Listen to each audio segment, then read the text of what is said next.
One Saturday morning, a soldier left a magazine at her desk. Moina turned to a marked page to find We Shall Not Sleep by Lieutenant Colonel John McCrae, a Canadian physician.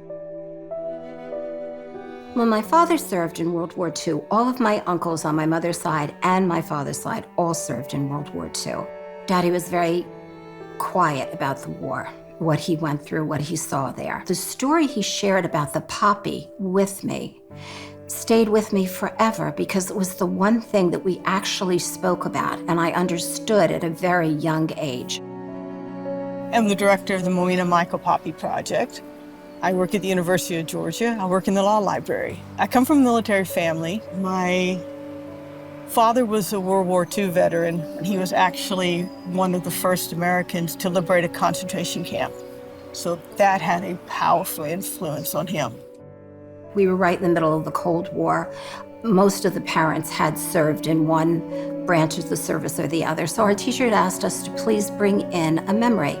And I asked my dad if I could go through his box of World War II memories. Then I found this postcard at the very bottom, and it was labeled to my mother, and then signed Pat's Poppy Lady. And it had a tiny red flower, and I knew the flower was the poppy that we waved during the parades. So I took it down and I asked Daddy the story about it. And he started to explain it, and when he did, his eyes filled with tears and he became very emotional.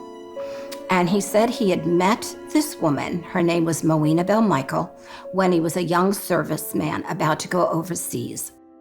Moina Michael came to the University of Georgia as the lady principal of the State Normal School, which is a teacher's college.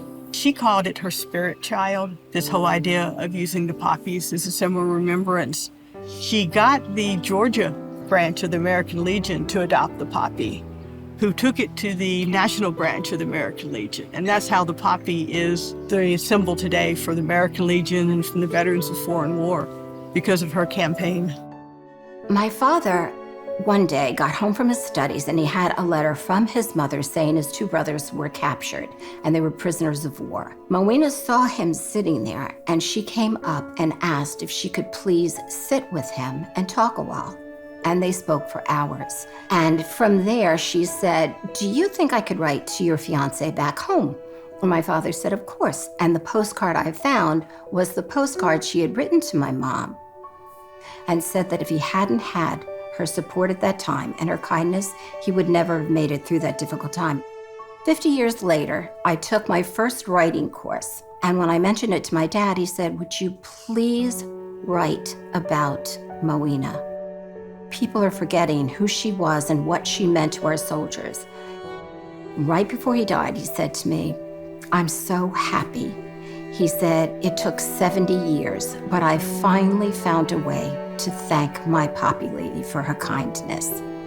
And that meant everything to him.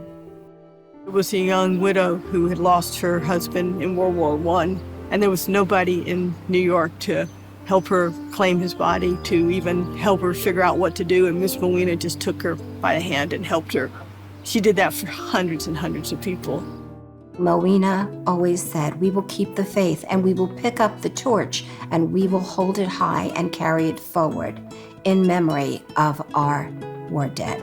I pray that the book will carry on the teachings of Moina. I think I'd like people to remember her kindness to the soldiers, her dedication to the memory of those who did not return in the war.